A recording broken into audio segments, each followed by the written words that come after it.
조명섭은 지난 2019년 KBS 노래가 좋아 특별기획 트로트가 좋아의 결선 왕중왕전 무대에서 최종 우승을 하면서 앨범 발매의 기회를 얻으며 데뷔했습니다. 특히 당시 방송에서 신라의 달밤, 배3의 무초, 이별의 부산 정거장 등의 노래를 불러 큰 인기를 끌었습니다. 그를 두고 사람들은 대박 신인이라고 했습니다. 심사위원 하춘아와 설원도가 현인 남인수의 환생이라고 칭할 정도로 그는 50에서 60년대 트로트 태동기에서 타임슬립이라도 한 듯이 트로트의 전설들을 재현해냈습니다. 그의 노래가 사람들의 마음을 울리기에 충분했다는 것은 조명섭의 노래를 들은 송혜 선생님이 그에게 직접 전화를 했다는 일화가 증명할 정도입니다. 또한 여러 번 들어도 질리지 않으며 대중적인 클래식한 매력을 더해주는 목소리를 가졌습니다. 밝게 웃으며 노래하는 모습 역시 팬들을 모으는 데 한몫했습니다. 트로트를 좋아하지 않는 사람들도 인정할 정도로 뛰어납니다. 감성적인 면에 수준급의 테크닉을 지녔다는 평가를 받기도 했습니다. 조명섭이 최종 우승자가 되고 말한 소감 역시 시청자들의 마음을 울리고 남음이 있었습니다. 그는 여러분께서 제가 살아온 인생을 이 점수로 평가해 주신 것 같아 정말 감사드린다. 내 생각에는 내 인생이 0도 안 된다고 생각했다. 그런데 이런 점수를 줘서 정말 감사하다. 고 말했습니다. 당시만 해도 그는 군 입대를 앞두고 있던 상황이라 그의 앞날은 암울했습니다. 다행히 트로트가 좋아 우승 이후 그의 삶은 여러 가지로 달라지기 시작했습니다. 트로트 실력자에게 세상이 기회라는 선물을 줬기 때문입니다. 당시 조명섭은 방송에서 노래를 너무 좋아했지만 집안 형편이 가난하고 되는 일이 없어 그만둔 지 5년이 됐다. 며 저를 키워주시고 일으켜주신 할머니께 추억을 만들어드리기 위해 출연했다. 고 밝혔습니다.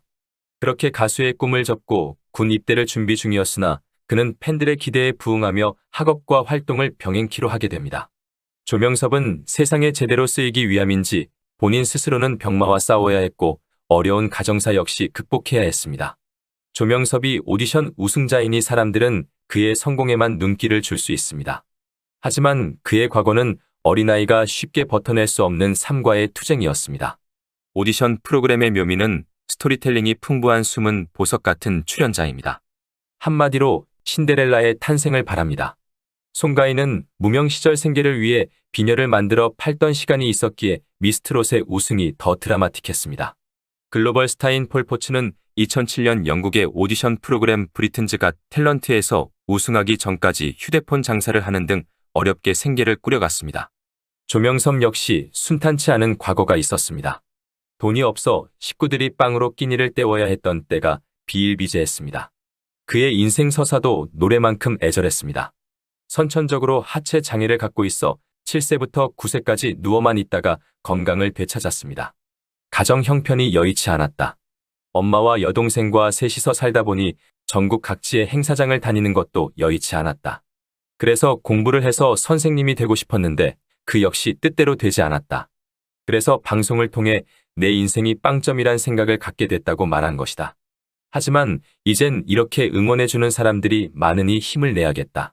그는 사실 우승 후에도 인터뷰에서 집이 강원도 원주다. 가정 형편이 어려웠는데 다행히 노래 경연 우승으로 상금 2천만 원을 받게 됐다. 그 돈은 제가 군대에 간 이후 가족의 생계를 위해 써야겠다. 엄마와 초등학교 3학년인 여동생이 걱정이다. 라고 말할 만큼 상황이 그렇게 나아지지 않았습니다. 트로트가 좋아 이후 행사가 들어오긴 했지만 행사비는 10에서 20만 원 선이었습니다. 조명섭은 분명 트로트가 좋아 이후 자고 나니 스타가 됐지만 출연료는 말처럼 호박이 넝쿨째 들어오지 않는 상황이 이어지고 있었습니다. 생활은 여전히 어려웠지만 그의 마음 씀씀이에서 악감정은 찾아볼 수 없었습니다. 생각이며 말투며 그 또래의 청년과는 뭐가 달라도 달라 보였습니다. 지난해 방송됐던 MBC 전지적 참견 시점에서 조명섭을 만난 같은 소속사의 이영자 매니저 송성호 실장은 새로 들어온 신인 친구인데 조금 독특하다. 예전에 KBS의 안녕하세요에서 애늙은이 아들을 걱정하는 엄마 편의 주인공으로 나왔었다. 이제 21살인데 되게 구수하고 나이답지가 않다. 고 말했습니다. 이날 방송에서 조명섭은 고향이 이북이냐? 라고 묻는 질문에 강원도가 이북 쪽이라 억양이 셀 수밖에 없다. 라고 설명하기도 했습니다.